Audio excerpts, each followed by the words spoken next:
Hello, welcome to my channel. Before proceeding to study, please subscribe to my channel.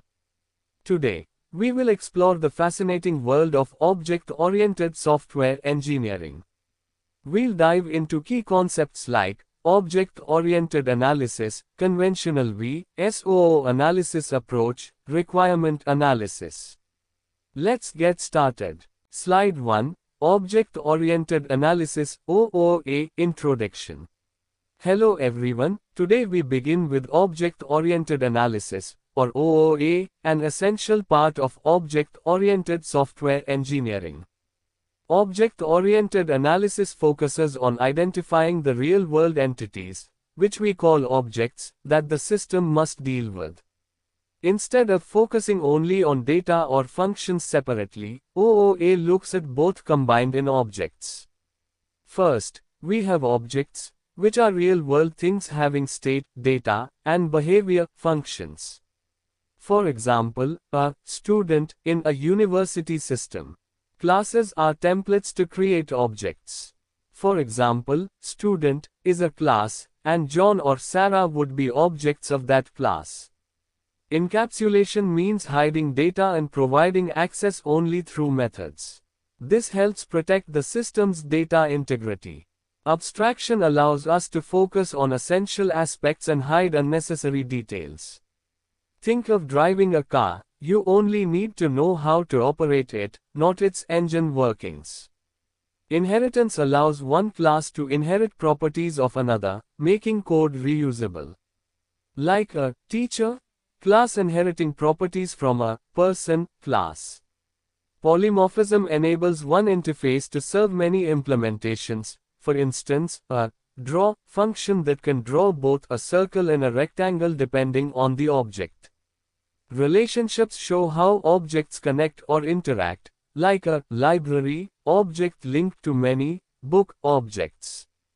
Overall, OOA helps design systems closer to reality, making them more intuitive to develop and maintain. Slide 2. Advantages of Object-Oriented Analysis. Let's now look at the advantages of OOA, which make it widely adopted today. 1. Real-world modeling makes the system design more natural, as it mirrors actual entities, like customer or order.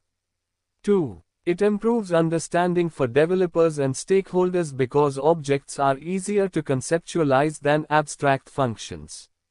3. Reusability of classes. Once a class is created, it can be used in other parts of the system or in other projects.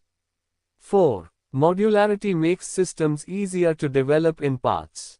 Each object or class represents a module. 5. Scalability is achieved as new objects and features can be added without affecting existing code. 6. Encapsulation improves security, as sensitive data can be hidden and accessed only through controlled interfaces. 7. Maintenance is easier. When changes are needed, we can update a specific class without altering the whole system. 8. Flexibility. Objects and classes can be extended or modified as user needs change. 9. The clear structure of objects and their interactions makes large systems more organized. These advantages highlight why OOA is superior in many modern software development projects. Slide 3. Conventional vs. Object-Oriented Analysis. Now, let's discuss the differences between conventional analysis and object-oriented analysis. First, in conventional analysis, the focus is on functions or procedures. What should the system do? In contrast, OOA focuses on objects and classes, representing real entities. Second, conventional uses top-down or bottom-up functional decomposition, whereas OOA models the system based on entities and their interactions.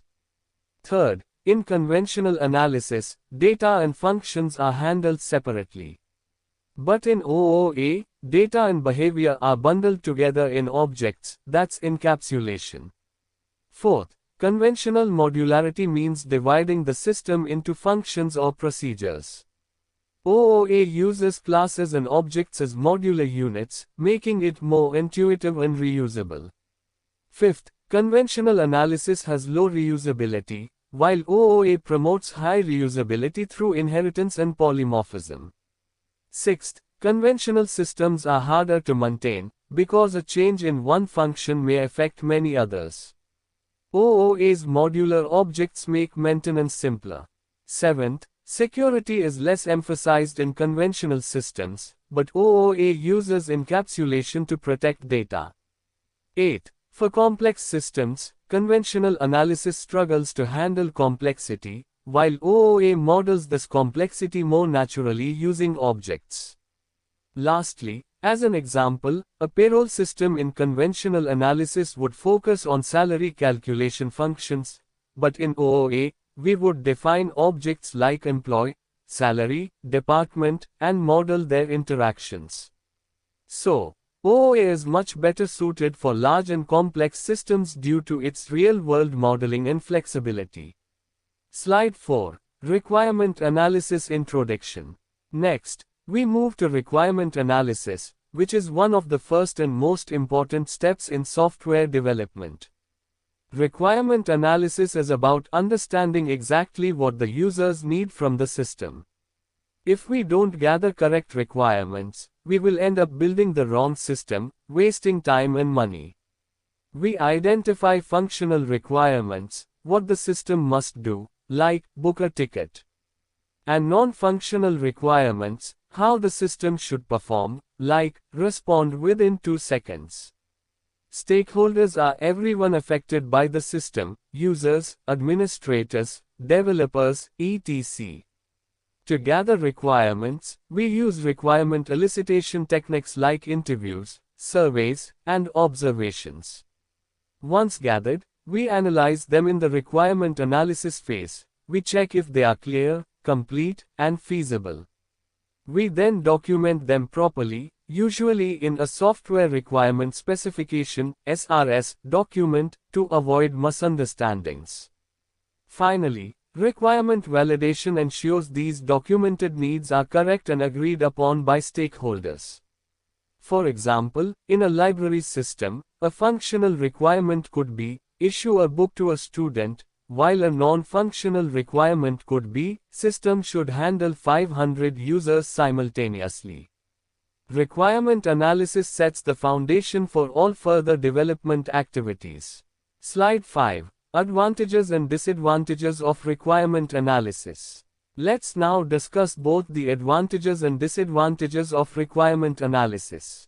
Advantages. 1. Clear understanding of system goals, so developers know what to build. 2. Helps avoid costly mistakes by defining correct needs from the beginning. 3. Allows accurate planning for time, budget, and resources.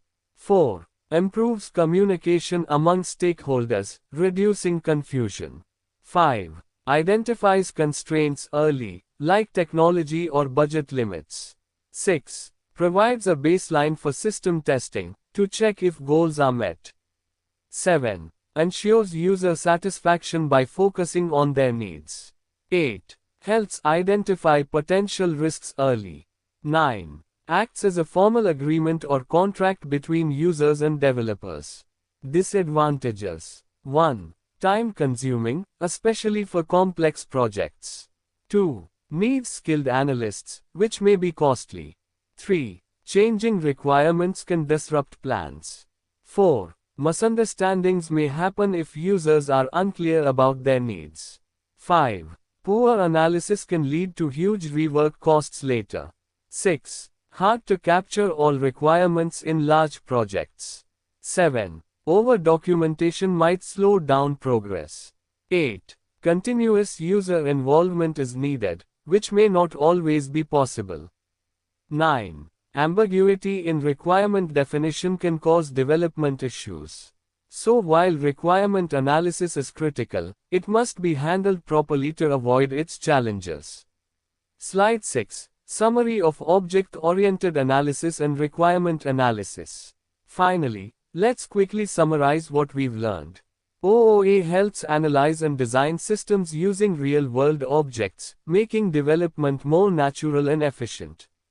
It offers benefits like reusability, modularity, security, and flexibility, making systems easier to build and maintain. Compared to conventional analysis, OOA focuses on combining data and behavior, making it suitable for modern, complex applications. Requirement analysis ensures that we understand what users truly need, and it defines clear, testable, and feasible goals for developers. Both OOA and requirement analysis are crucial starting points for any successful software engineering process.